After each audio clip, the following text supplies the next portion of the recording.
What's up, hockey fans, and welcome back to Clean Sheet of Ice, a Texas hockey podcast brought to you by Apollo Media. This podcast is brought to you by PrizePicks, daily fantasy app.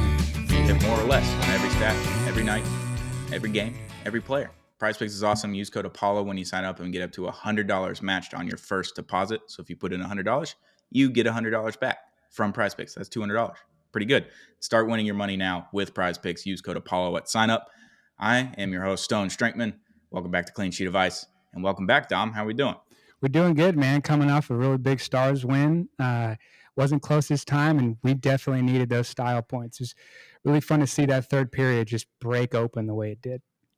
Yeah, Sunday night was fun. I was in the building, in the press box, and the locker room seemed to have a sense of relief after a West Coast road trip where it didn't go their way a lot of the time. And they had a big third period, and the boys seemed pretty excited about it and expected it as well. So it was a good time on Sunday night. But before we get into Sunday night's game, let's talk about Friday night's game. Last Friday, they were in Vegas. Vegas and the Stars, I think the record is like 10-10 against each other in the last 20 games, including the playoffs. And I think the goal differential is like 5. Like I think someone, like every game is a one-score game. Every time, and they win one game and they lose the next game. It's been a tight rivalry with Vegas recently, and in Vegas, it was another 1-goal game. Late period comeback in the third period. Mason Marchment gets a goal, but they end up losing 2-3. Couldn't get it done. A lot of penalties, a lot of ticky-tack calls, you could say. The referees were not kind to us in Vegas, so I expect the next time that Vegas joins Dallas, that it'll flip-flop the other way, but I could be wrong. I mean, Mark Stone made his comeback against Dallas, name something just more familiar than that.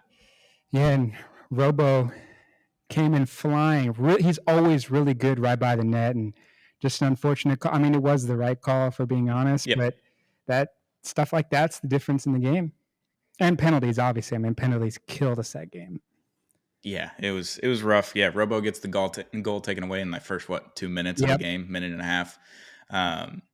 It was a frozen puck. I get it. It was close. You could have called it either way, but after looking at the review, the replay, it's obvious that it was frozen. It was a good call. It sucked. It sucked the energy out of the Stars, I think, in that first period, and just couldn't get it done. Mason Marchment takes that penalty for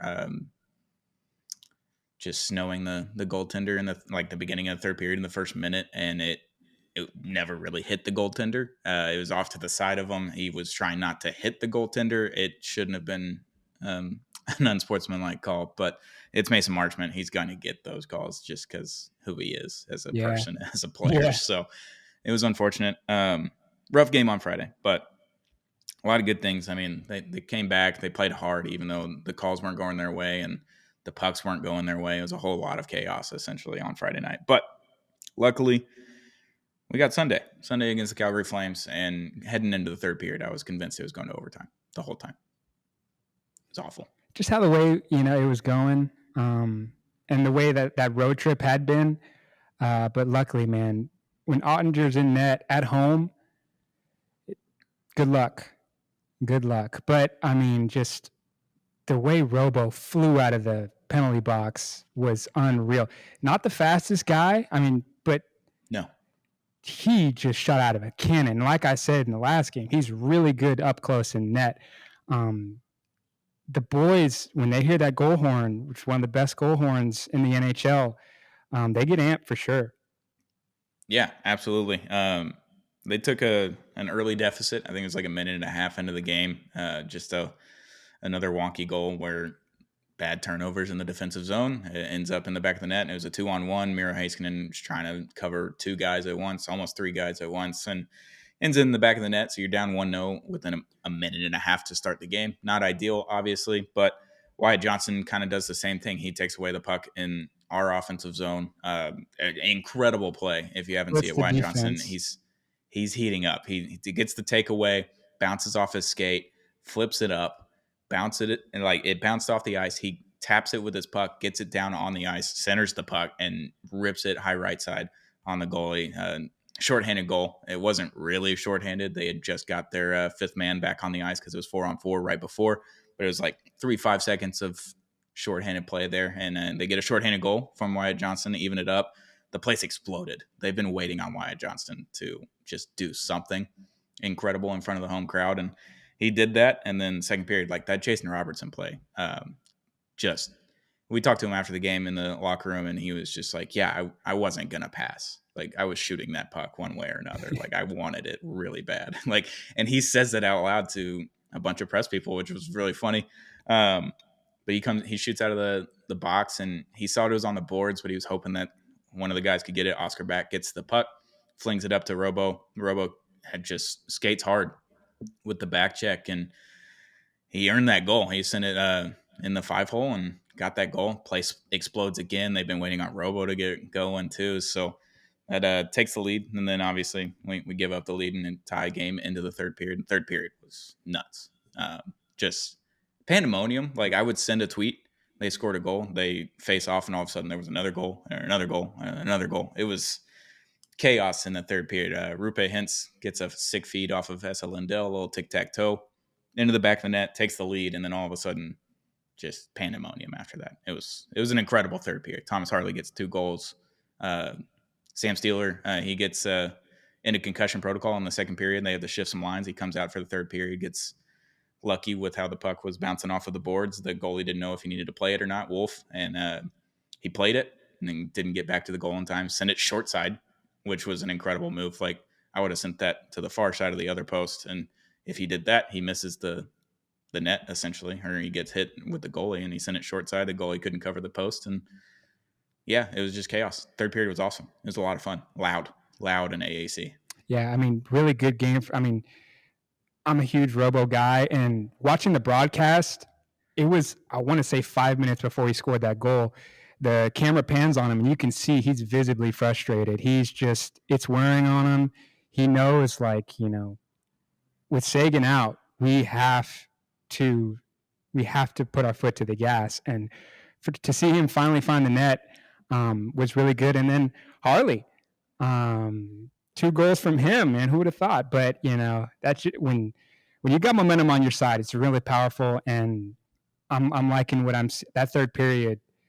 Let the fans go home happy, and me as a fan, very, very happy. It was definitely the best third period of the season. Like you said with Robo, he was frustrated, and he was frustrated for a reason. In the offensive zone, he was just punched essentially out of nowhere during the play. It wasn't after the play, if the goalie and all that kind of stuff. And then it happened again, like just minutes after that.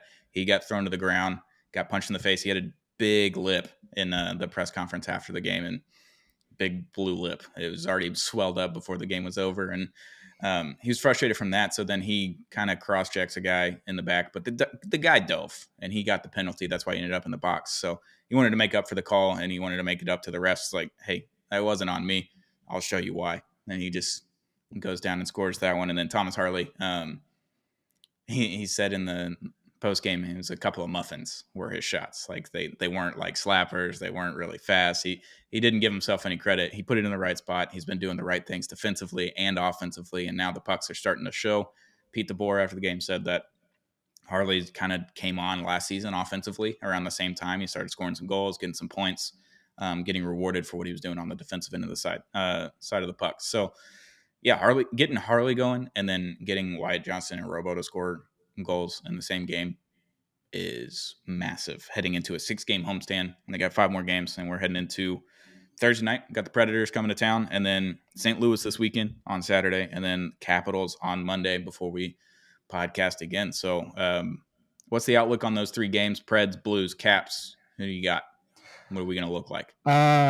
Well, the first one coming up with Nashville, I want to see really, points any way you can get, but I really want to see some style points. A team like Nashville, a little banged up, not having the season, is expected of them.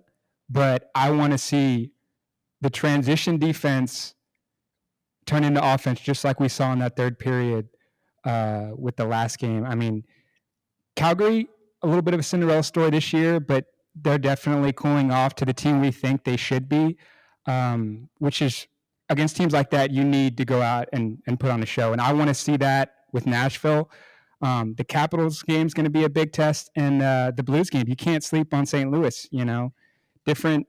different people behind the bench, and they're hungry for points any way they can get. 500 team, their season can either go up from here or down, and they're right at that point. They're at that point break, and they're definitely going to come in hungry. And if we continue to skate fast, like Stank Hogan flies down the ice, Rupe Hintz flies down the ice, I don't think other teams can compete with that speed. So if we can, you said, guys took a couple of rest days, get our legs back, and if we can fly down the ice, I don't think these teams can keep up, especially at home. Yeah, I think in goal, Jake Ottinger is 10-1 at home this year, maybe 11-1 now after the Calgary game. The one loss actually comes from Finland as the home game against the Florida Panthers when they're out in the World Series in Finland. So he hasn't lost in American Airlines Center in Dallas this season. That's a huge help. Obviously, I would expect him to start 2 of these 3 games. I think they'll give DeSmith one of the games, probably the one in the middle against St. Louis. Jake's been good. He kind of just had a rough go of it the other night, and one puck goes off of – it was a cleared puck from Maverick Bork, and it went off the shin of a Calgary guy, and Jake was trying to slide over. He couldn't get there in time. That was one of the goals, and the other one was a 2-on-1 turnover, defensive turnover in the defensive zone. So he didn't really miss any pucks. It was like 30 saves, 32 saves maybe by the end of the game. So, I mean, he had 32 shots on goal maybe. I think he had 30 saves. So he's been stellar. I expect that to continue. I want that top line to keep going, though. Yeah. All 3 guys on the top line scored against Calgary. I want everyone on that line to get another point. I want Stankoven to get a point, get him going, and I want Jamie Benn to stay out of the box. If we can just do those 3 things, we're going to win all 3 games. But that's TBD, obviously, and it's hockey. Anyone can win on any given night. The power play is an issue. They were 1 for 5 against the 27th ranked power penalty kill in the league against Calgary. 1 for 5. He had 3 in the first period and didn't get 1. So the only power play goal I think they had was one of Thomas Harley's, and that was like late in the third period when it was already over. So yeah, get the power play going, please. I'm begging. I need it. Yep. And the coach has been on him too. He's not happy about it, but we can score shorthanded. Just got to find a way to get it when we got a man advantage. Yeah, everyone in the press room's afraid to ask DeBoer about the power play, so no one's asked him about it for weeks now. He's a very intimidating guy too. He is. Like, he's just a slender man, but if he gets animated, you don't want to see it. It's kind of terrifying. He commands a lot of respect in the press room. So no one's asked him about the power play. We didn't really have to. They won 6-2 on Sunday night. So looking forward.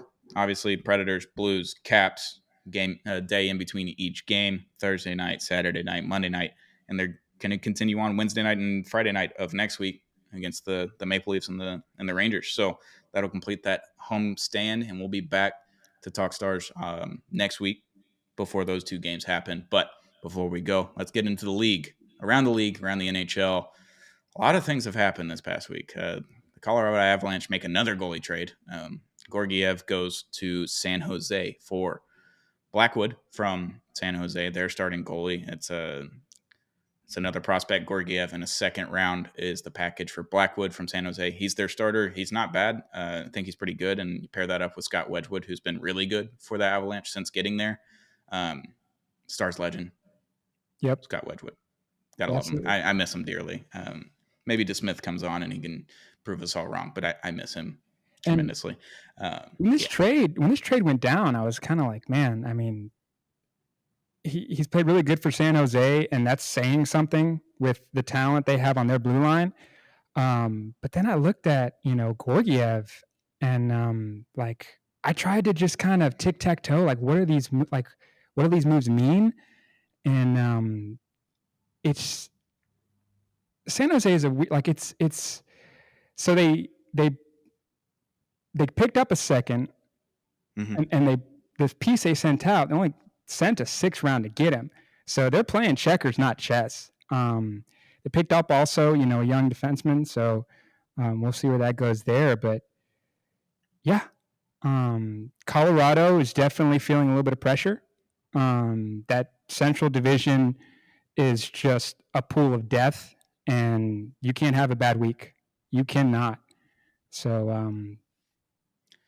we'll see what moves get Yeah. made forward and go Yeah, from there. Wedgwood's been pretty good. He had that one game where he gave up 4 or 5 goals, but they ended up winning. It was against the Sabres. I believe they were down 4-0, and they came back and won 5-4 last week. So Wedgwood's been pretty good for him, but he is a prototypical backup. Like, he can fill in those spots. He can play those 20, 30 games a season and be pretty good for you. He proved that last year in Dallas.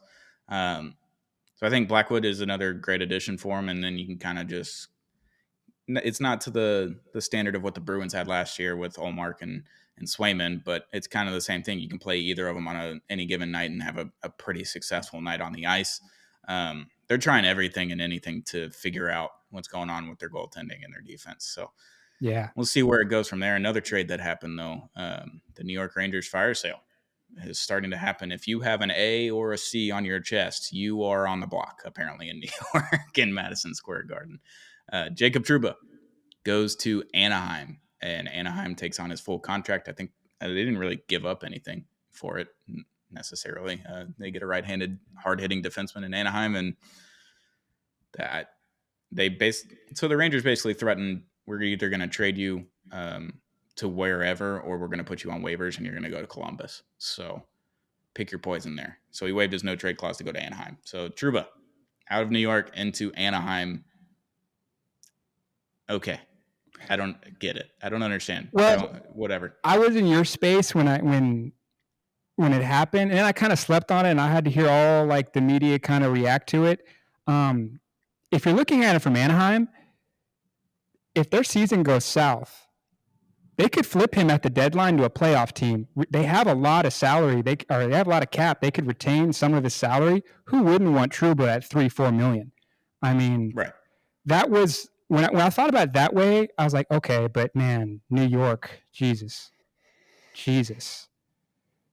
Yeah. He's a guy with that much emotion, a guy that everyone feeds off of. You let him go. What does that say to the rest of your team? Well, they do end up extending, Igor, like, was it? If it wasn't that day, it was the next day day. after. It was the day after, right? The day after. Yeah. But I mean, they get what, $8 million in salary back because Anaheim retained the full salary. So if you look at it in that way, it's a win. But this was a move to set up further moves, I think, for both Anaheim and New York, which kind of makes it really fun. But man, I mean, this saga had gone on. Anytime your captain is not happy, it's not really, most of the time, it's not the captain's fault.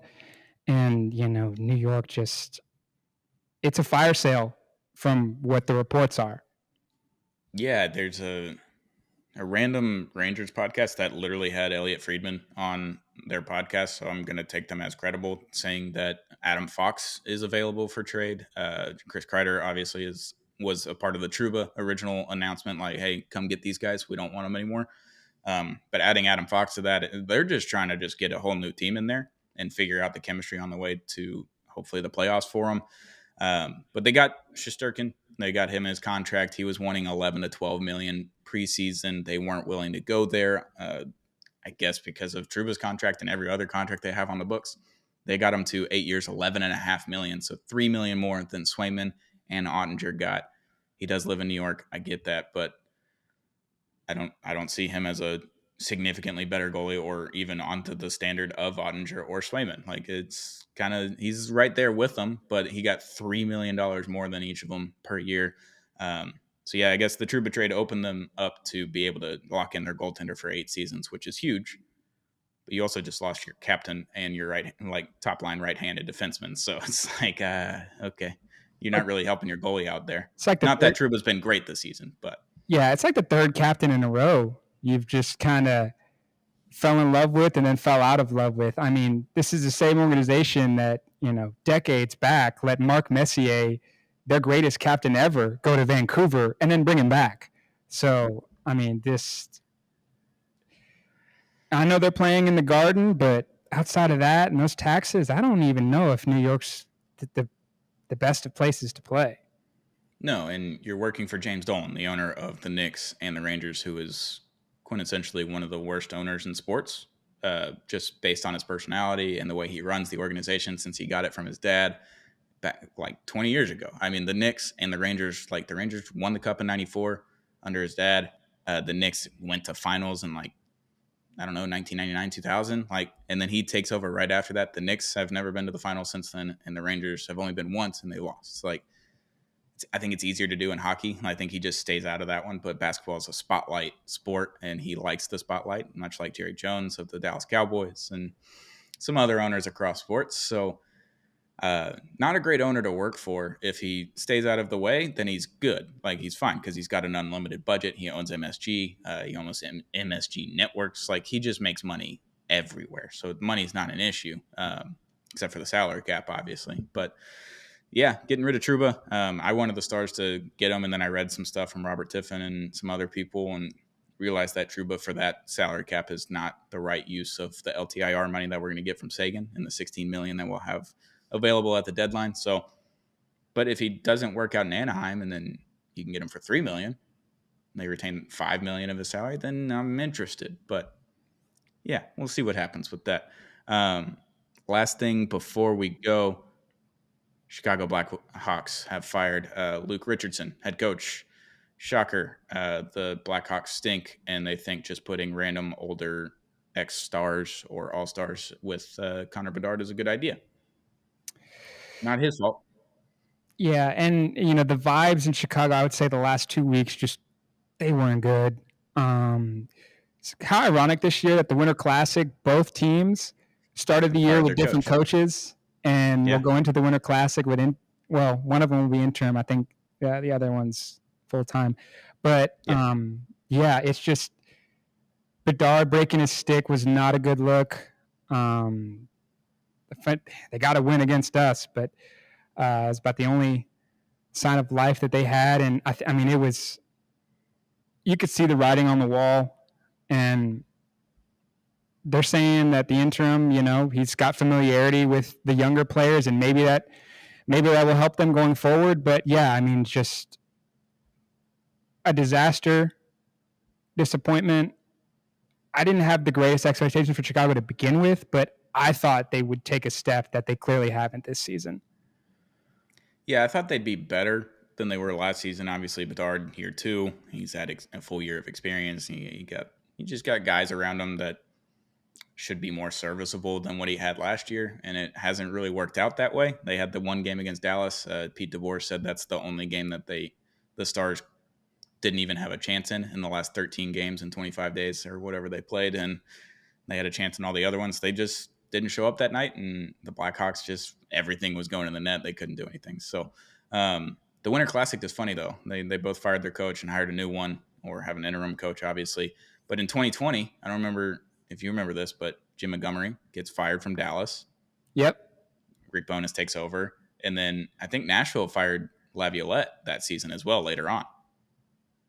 After the Winter Classic, I think before the bubble, or maybe it was the year after that. But that's the only one I could remember. I think it was the same year. Yeah. Yeah. I think they both fired their coach, but Bowness came in right before. I think Laviolette was after the Winter Classic. Right. So it wasn't the exact same. So just a little fun nugget there. Bring the Winter Classic back to Dallas. That was fun. I want to go back to the Cotton Bowl. That'd be great. Absolutely. And I think it was St. Louis's jerseys.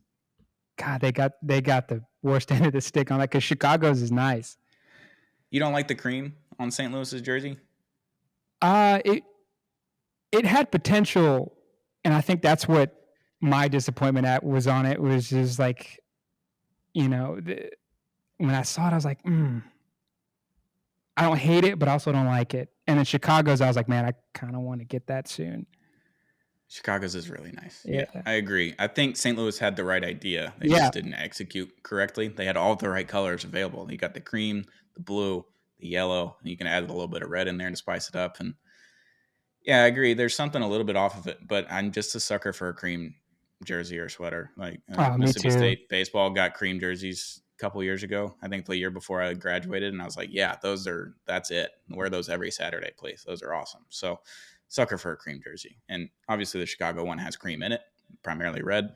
Yeah, I think that's going to look really good on ice, though. I think that's going to look really good under the lights.